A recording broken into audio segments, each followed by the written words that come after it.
For generations, the voice of Nat King Cole has felt timeless, floating gently through memories as if it had always been there.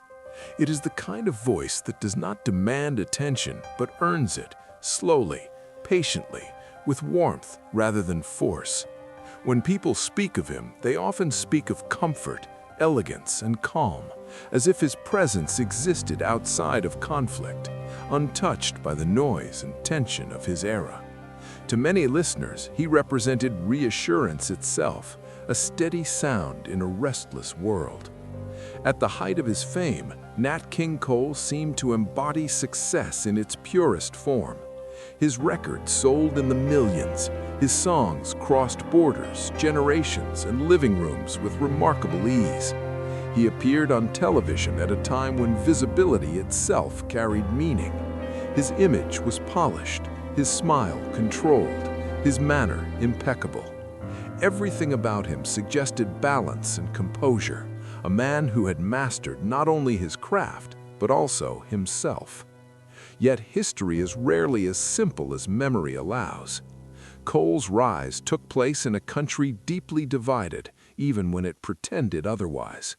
His music traveled freely across lines that his body often could not.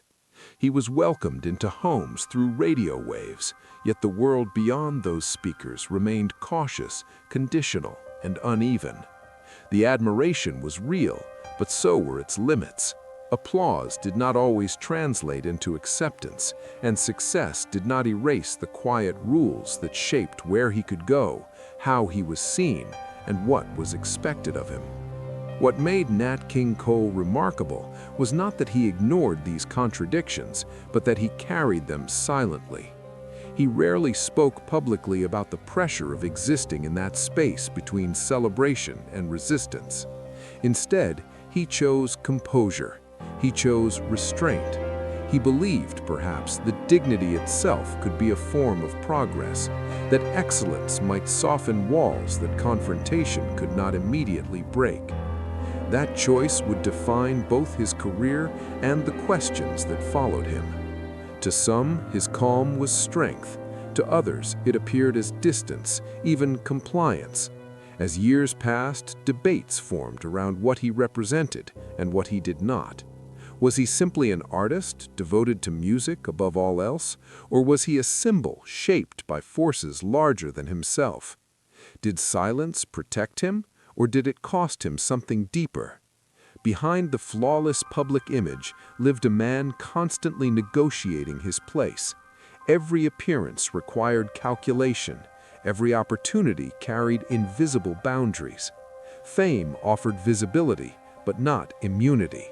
The world praised his voice while quietly reminding him where that voice was expected to remain.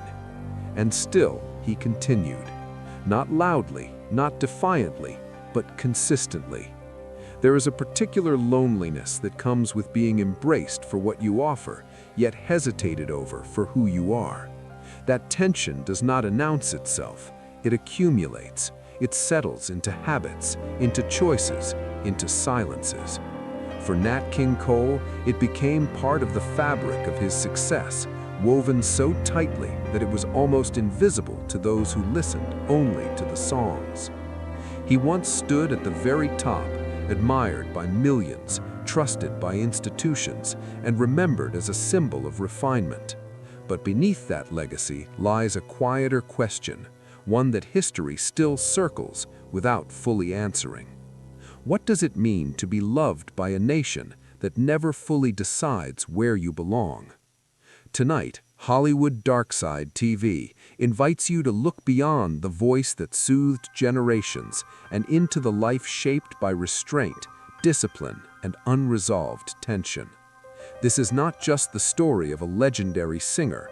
It is the story of a man who learned that success could open doors, yet still leave him standing, carefully at the threshold. Nat King Cole was shaped long before fame ever approached him, shaped not by ambition, but by structure, expectation, and restraint. He was born into a household where music was inseparable from discipline, where sound was not a tool for attention, but a responsibility tied closely to faith and order. His father, a Baptist minister, believed deeply in self-control and dignity, while his mother, a church organist, filled their modest world with hymns that demanded precision rather than excess. In that environment, Cole learned early that emotion could exist without chaos, and expression did not require rebellion. The church became his first classroom, a place where mistakes were not punished loudly but remembered quietly. Music there was never about applause, it was about service, about holding a space steady for others. That lesson stayed with him. When the family eventually settled in Chicago, the city introduced him to jazz, to freedom, to improvisation. But even then, Cole absorbed it cautiously. Classical piano training anchored his technique, while jazz offered possibility. Yet he never fully surrendered to either extreme. Instead, he built a balance that reflected his inner life, controlled, observant, deliberate. As a teenager, his talent was already evident, but he did not chase recognition.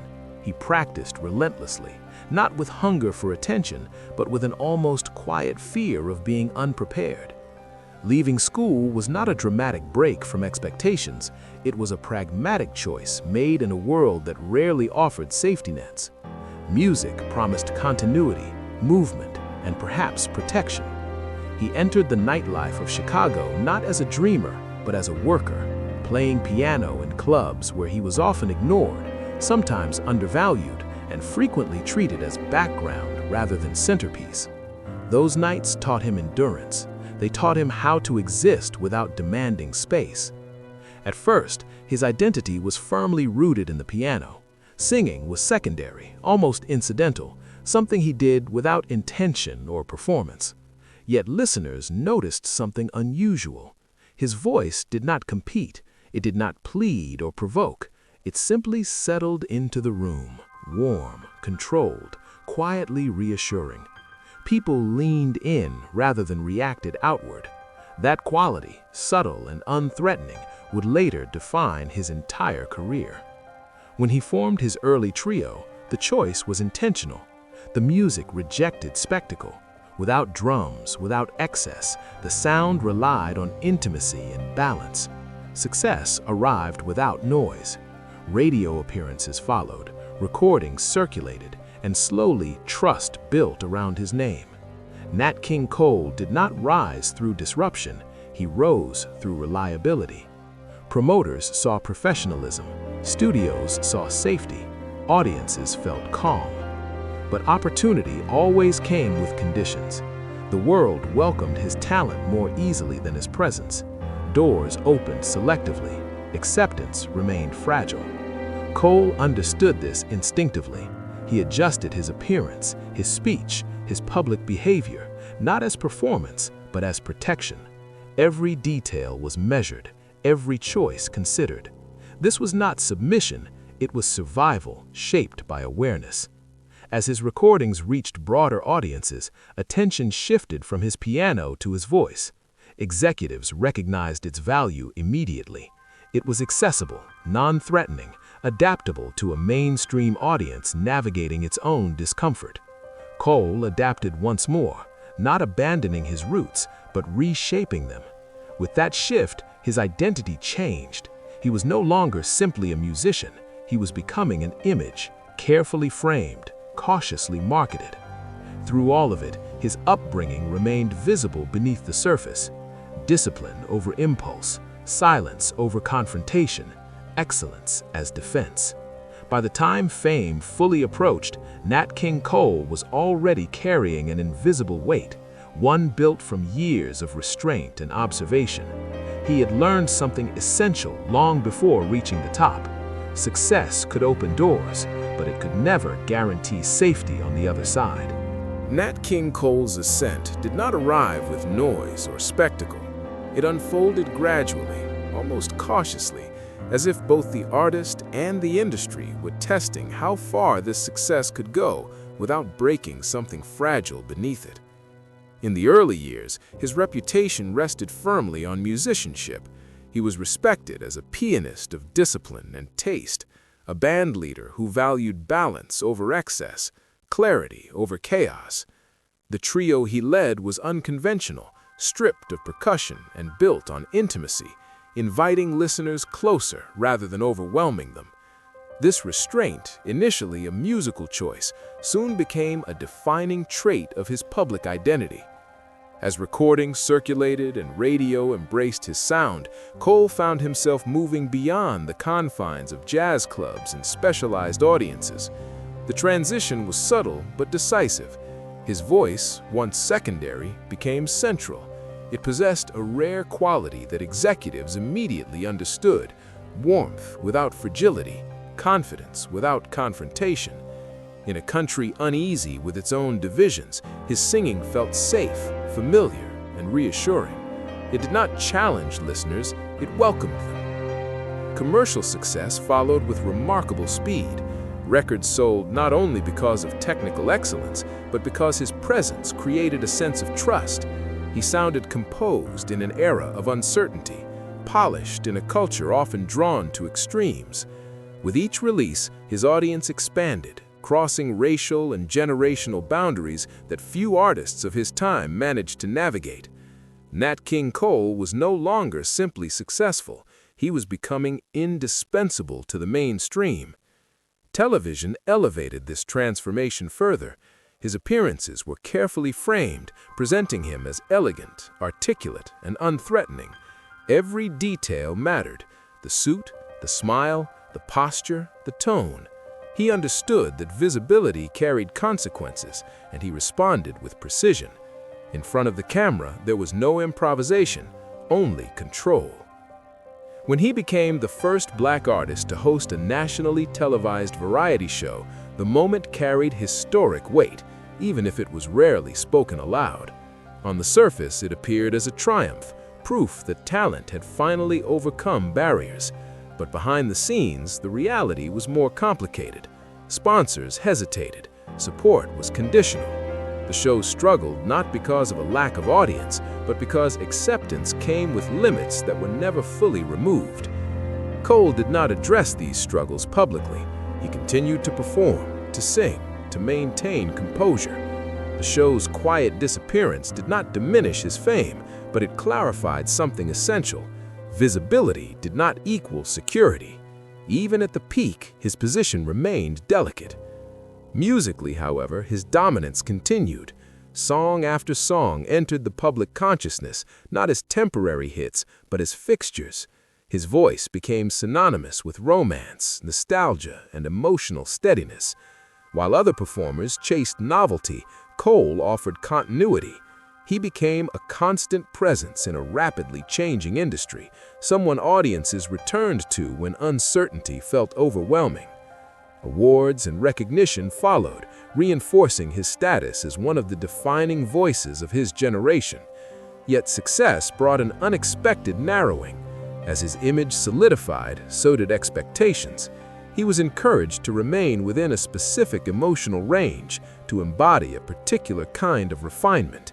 Deviation was discouraged, not through direct prohibition, but through subtle signals about what the market would and would not support. Cole adapted, as he always had. He refined rather than resisted. Each career decision reflected calculation rather than impulse. He understood that maintaining access required consistency, that the space he occupied could be lost more easily than it had been gained. Fame offered him influence, but it also demanded vigilance. At the height of his career, Nat King Cole appeared to have achieved what few before him had managed. He was respected across industries, admired by audiences, and remembered as a symbol of excellence. Yet the peak was not a place of rest. It was a balancing act, one that required constant awareness of forces beyond music itself. Success had lifted him into the spotlight, but it had not freed him from restraint. Instead, it intensified it. The higher he rose, the more carefully he had to stand. And as the applause grew louder, the question beneath it became harder to ignore. How long could such balance be sustained without cost? By the time Nat King Cole reached the height of his fame, the tension surrounding his success could no longer remain entirely invisible. The world that embraced his voice continued to struggle with his presence, and the distance between admiration and acceptance began to reveal itself more openly. What had once been subtle limits gradually surfaced as moments of rupture, exposing the fragile balance he had maintained for so long. The pressure did not arrive as a single scandal or dramatic collapse. Instead, it accumulated through repeated reminders that his position, no matter how prestigious, was never fully secure. Invitations came with conditions, appearances were scrutinized, expectations narrowed. He was celebrated as long as he remained within an image others found comfortable. Any deviation carried consequences, whether spoken or implied. The most public rupture occurred during a performance that should have been routine, another evening of music offered with the same professionalism he had always displayed. Instead, the stage became a site of confrontation. Violence broke through the illusion of safety that fame was supposed to provide, making it unmistakably clear that success had not shielded him from hostility. The incident was brief, but its meaning lingered. It stripped away the remaining doubt that visibility alone could protect him. In the aftermath, public reaction fractured along familiar lines. Some expressed shock and sympathy. Others questioned his choices, his posture, his refusal to conform to expectations of resistance or defiance. The event was no longer just about what had happened, but about what he represented.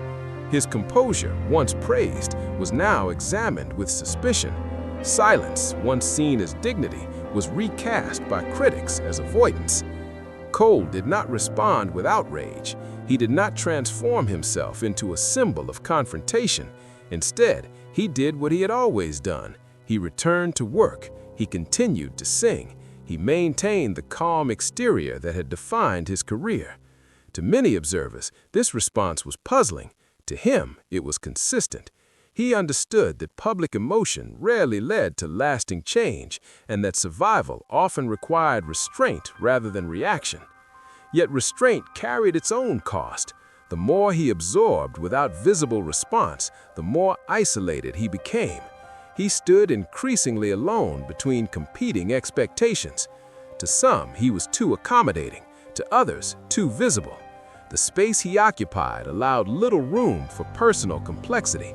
He was asked to be many things at once, while being permitted very little. As controversies accumulated, they rarely centered on his music. Instead, they circled his identity, his role, his perceived responsibilities beyond art. Each discussion pulled him further from the simple act of performance, turning his career into a constant negotiation between self-expression and self-preservation. The joy that once accompanied success began to share space with fatigue. Health concerns followed quietly, without announcement or spectacle. The strain of years spent navigating hostility, expectation, and discipline left its mark. Yet even then, he resisted public vulnerability. Admitting weakness felt dangerous in a world that already questioned his right to occupy its center. Through all of this, his voice remained steady. Recordings continued. Performances went on. To the audience, little appeared to change. That was the paradox of his turmoil. The deeper the conflict grew, the more it was concealed. The songs sounded as warm as ever, even as the man behind them carried increasing weight. This period did not end his career, nor did it destroy his reputation, but it altered the meaning of his success. Fame was no longer simply achievement, it was endurance. Each appearance became an act of balance, each decision another calculation aimed at preserving space in a world that offered it reluctantly. The controversies surrounding Nat King Cole were never only about isolated incidents. They were reflections of a larger struggle, one that placed him at the center of questions he neither sought nor could escape. His life during this time revealed a difficult truth. Even at the peak, some battles cannot be resolved, only managed. And as the turbulence deepened, the cost of maintaining composure became impossible to ignore. As the years progressed, fame no longer arrived as expansion, but as repetition. Nat King Cole remained visible, respected, and commercially successful, yet the sense of forward motion that once defined his career gradually slowed. The industry still welcomed him, but within boundaries that had become familiar. He was invited to remain, not to evolve too far. The space he occupied was secure only as long as it stayed unchanged. His performances continued to draw audiences who trusted the steadiness of his presence. To them, his voice represented continuity in a world that moved too quickly. But behind that continuity lay fatigue. The discipline that had once protected him now demanded constant maintenance. Each appearance required the same care, the same calculation, the same emotional containment. There was little room for rest within the role he had perfected. Outside the spotlight, the pressures accumulated quietly. The distance between public admiration and private experience widened. Fame had offered access but not ease. Recognition had brought expectation but not relief. He carried the knowledge that his position remained conditional, that one misstep could undo years of careful navigation. This awareness shaped his choices long after the applause faded. Health concerns emerged gradually, not as sudden collapse but as persistent warning. The toll of decades spent balancing restraint and visibility became harder to ignore. Yet even as his body signaled limits, he resisted slowing down. Work had always been his refuge, the one space where identity felt stable. To step away risked confronting questions he had long postponed. The industry around him changed as well. New sounds emerged, new voices demanded attention, and the cultural landscape shifted in ways that left little space for the kind of subtlety he embodied. Still, his music endured, not because it followed trends, but because it resisted them. His songs remained fixtures of memory, returning during moments of reflection rather than excitement. As his public presence became less frequent, his image solidified into something fixed and familiar. He was remembered as refinement itself, a symbol of elegance preserved in recordings and recollections. This stability, however, came at the cost of complexity. The man behind the image became increasingly invisible, even to those who admired him most. Life after the peak did not bring disappearance, it brought narrowing. Opportunities remained, but choice diminished. The world preferred the version of him it already knew. Reinvention was unnecessary, perhaps even unwelcome. He continued, not out of ambition, but out of commitment to a craft that had defined his existence. In private moments, the question of what might have been lingered without resolution. Could things have unfolded differently? Could a louder voice have changed outcomes? These questions remained unanswered, not because they lacked importance, but because they belonged to a past that could not be revised. What remained was endurance, a life sustained through discipline rather than comfort, a career maintained through consistency rather than freedom. Nat King Cole did not retreat from the world, nor did the world fully release him. He existed between presence and withdrawal, continuing forward even as the path narrowed. After fame, there was no dramatic fall, no sudden reinvention. There was simply continuation, shaped by limits long understood. In that quiet persistence lay both dignity and cost, inseparable and unresolved. For all his public composure, the most enduring responsibilities in Nat King Cole's life existed far from the stage. Family was never a performance for him.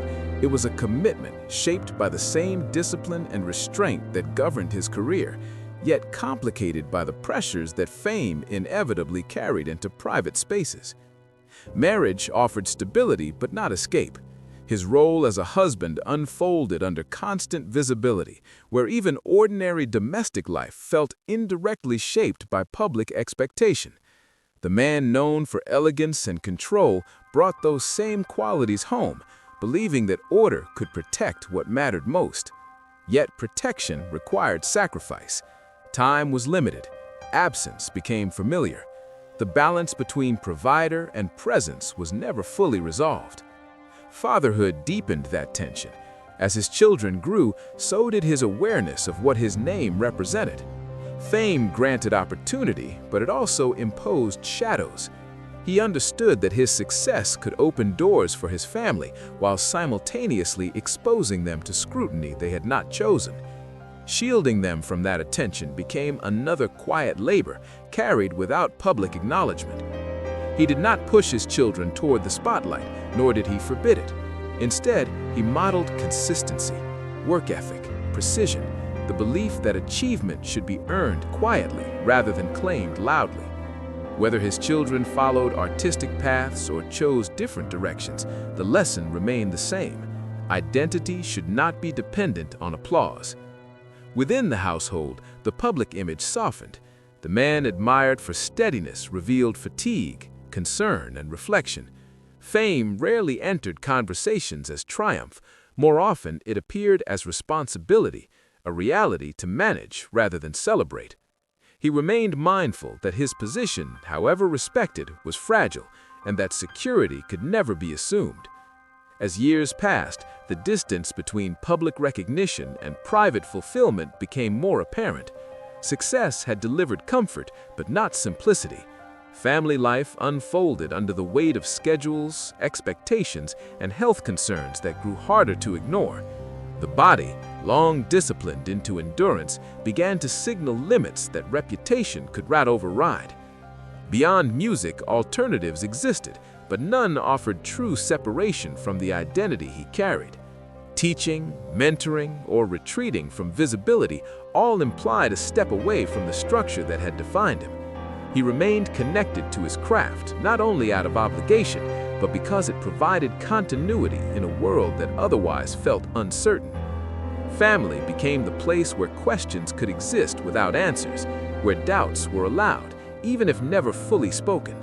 He remained protective, reserved, and deliberate, believing that stability itself was a gift worth preserving.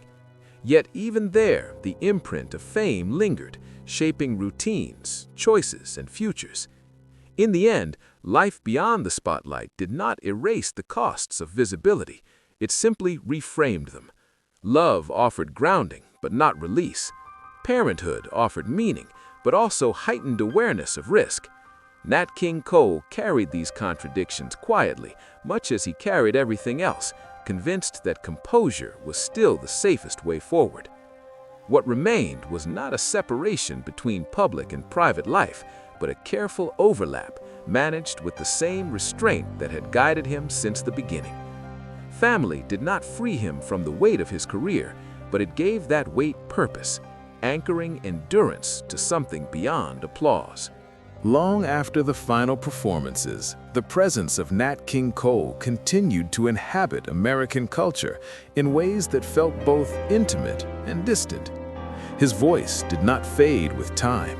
Instead, it settled into memory, resurfacing during moments of reflection rather than celebration. It became the sound people returned to when the world felt overwhelming, a reminder of calm, order, and emotional balance. His legacy, however, was never simple. It existed on multiple levels at once. Musically, his influence was undeniable. Singers who followed learned from his phrasing, his restraint, his ability to convey feeling without excess. He demonstrated that power did not require volume and that intimacy could be more enduring than spectacle. Across genres and generations, artists absorbed this lesson, even when they no longer consciously traced it back to him. Culturally, his impact was more complicated. He had crossed barriers that were not meant to be crossed, yet he did so without the language of confrontation. His presence challenged assumptions quietly, forcing audiences to reconcile admiration with discomfort. In doing so, he expanded the boundaries of what was possible, even as those boundaries remained imperfect and conditional. Later generations would debate his choices. Some would question his silence. Others would defend it as a strategy shaped by circumstance rather than indifference. These discussions revealed as much about changing expectations as they did about the man himself. History began to ask whether courage must always be loud, or whether endurance could also carry meaning. What remains clear is that his success created space, however limited, for those who followed. He proved that excellence could not be dismissed, even when acceptance lagged behind. His career became a reference point, not because it offered clear answers, but because it embodied unresolved tension. Artists after him inherited both the opportunities he opened and the questions he left behind. For audiences, his legacy is often emotional rather than analytical. His songs continue to accompany weddings, quiet evenings, and moments of solitude. They feel personal, even when detached from historical context. In that sense, his influence operates subtly, shaping experience without demanding interpretation. Yet beneath that comfort lies a more complex inheritance. His life stands as a reminder that progress is rarely complete and that symbolic victories often coexist with invisible costs. He achieved a form of permanence, but not without sacrifice.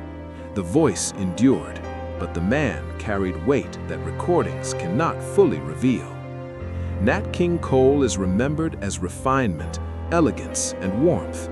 He is also remembered less openly as a figure shaped by restraint, calculation, and unresolved belonging. These aspects do not cancel each other. They coexist, forming a legacy that resists simplification. In the end, his influence is not defined by a single achievement or moment. It lies in the space he occupied, the balance he maintained, and the quiet persistence with which he moved forward. He did not redefine the world loudly. He altered it by remaining present within it, even when that presence demanded constant vigilance. That is the afterlife of his voice, not a monument, but a continuum, a sound that continues to travel, carrying with it both comfort and the unspoken questions that shaped the man who created it. Looking back at the life of Nat King Cole, it becomes clear that his story was never simply about success or struggle, triumph or limitation. It was about balance, about the careful construction of a life lived under constant observation, where every achievement carried both promise and restraint, and every silence carried meaning. He reached heights few could imagine, becoming a voice that defined an era and transcended it. His music entered homes, memories, and moments of intimacy, offering reassurance in times of uncertainty. Yet behind that warmth stood a man who understood that belonging was never guaranteed, no matter how loud the applause grew. Fame opened doors, but it did not remove the weight of standing carefully within them. Nat King Cole chose dignity when confrontation seemed inevitable. He chose restraint when reaction might have felt justified. These choices shaped his career, protected his presence, and ensured his longevity. But they also left questions that history continues to revisit. Was silence a strategy, or was it a burden carried too long? Did composure create space for progress, or did it delay conversations that needed to happen? There are no definitive answers, and perhaps that uncertainty is central to his legacy. What remains undeniable is that his life exposed the cost of existing between admiration and acceptance. He was celebrated widely, yet fully embraced slowly. His voice traveled freely, while his body navigated limits that shifted but never disappeared entirely. In that tension, he forged a path defined not by defiance, but by endurance. Today, his songs still resonate, detached from the conflicts that shaped their creation. Listeners hear elegance, calm, and romance. Few hear the discipline behind them, the calculation, the quiet vigilance required to sustain such steadiness over time. Yet those elements are inseparable from the sound itself. They are woven into every note, every pause, every measured phrase. Nat King Cole was not simply a man of his time, he was a man negotiating his time, moving carefully through it with grace that often concealed strain. His life invites reflection, not only on what he achieved, but on what he carried while achieving it. Was he a timeless legend, remembered for the comfort he provided and the beauty he left behind? Or was he a man who paid a quiet price for choosing dignity in a world not yet ready to offer it freely? Perhaps he was both. And in that unresolved space lies the enduring power of his story. A reminder that progress is rarely clean, that symbols often come with unseen costs, and that some voices shape history not by shouting, but by remaining steady long enough to be heard across generations.